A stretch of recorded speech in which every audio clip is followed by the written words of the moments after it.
నా ప్రియమైన బిడ్డ, నువ్వు ఒకప్పుడు దయ చూపించినవాళ్లు, నీ చేత తిన్నవాళ్లు, నువ్వు నడిపించినవాళ్లు ఇవాళ నిన్నే హేళన చేస్తూ చిన్న చూపు చూస్తున్నారు కదూ. ఇది నీ హృదయాన్ని నొప్పిస్తోందని నాకు తెలుసు. కాని దిగులు పడకు బిడ్డా.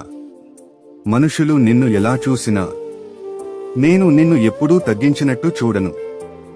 వాళ్ళు నిన్ను మరచిపోయారు, కానీ నేను మరువలేదు.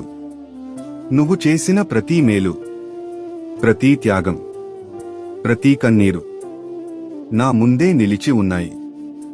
నీవు అవమానాన్ని అనుభవిస్తున్నావా?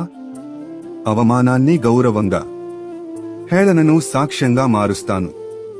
త్వరలోనే మూసుకుపోయిన వారి కళ్ళు తెరుస్తాను. వారు నిన్ను తక్కువగా చూసినా నేను నీ విలువను వారికే చూపిస్తాను. వారు హేళన చేసిన చోటనే వారు చూచేలా నిన్ను నేను సింహాసనంపై కూర్చుండపెడతాను.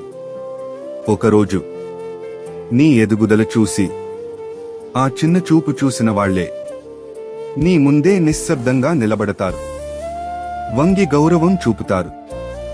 నా బిడ్డ, దిగులు పడకు, సహనంగా ఉండు. నీ సమయం వస్తోంది.